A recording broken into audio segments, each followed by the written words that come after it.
Hi friends, பார்த்தீங்கன்னா நாளைக்கு தான் வந்து தமிழ்நாடே எதிர்பார்க்கக்கூடிய ரிசல்ட் வந்து நாளைக்கு தான் வெளியாக இருக்குது.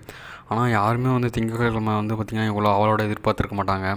அந்த நாள் வந்து நாளைக்கு தான்.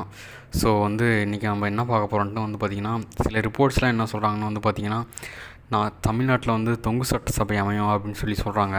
அப்படி ஒரு வேளை தொங்கு சட்டசபை அமைஞ்சிச்சுன்னா டிவிக்கு வந்து எந்த பக்கம் போகிறாங்களோ அந்த பக்கம் தான் ஃப்ரெண்ட்ஸ் மெஜாரிட்டியாக இருக்கும்னு நான் எதிர்பார்க்குறேன். அப்படி அவங்க எந்த பக்கம் போவாங்கன்னு பார்த்தீங்கன்னா வந்து டிஎம்கே கூட தான் போவாங்க. ஏன்னா டிவிகே விஜய் வந்து பார்த்திங்கன்னா என்டிஏ கூட போக மாட்டார். ஏன்னா பார்த்திங்கன்னா அவர் பிஜேபி எதிர்க்கிறாரு, டிஎம்கே எதிர்க்கிறாரு தான், இல்லைன்னு நான் சொல்லலை. பட் வந்து டிஎம்கே பக்கம் தான் சேர்ந்து வந்து அவர் ஆட்சி அமைப்பார்னு சொல்லி நான் எதிர்பார்க்குறேன். என்னோடய கணிப்படி வந்து பார்த்திங்கன்னா சிஎம் வந்து ஸ்டாலின் இருப்பார். முதலமைச்சராக வந்து அடுத்து சிஎம் வந்து ஸ்டாலினாக வருவார்.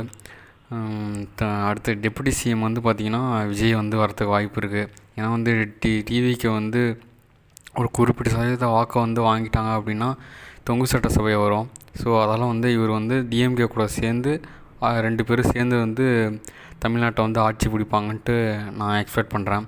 நீங்கள் வந்து எப்படி என்ன சொல்கிறீங்கன்னு சொல்லி கமெண்டில் சொல்லுங்கள். நிறைய ரிப்போர்ட்ஸும் வந்து பார்த்திங்கன்னா அப்படி தான் சொல்கிறாங்க.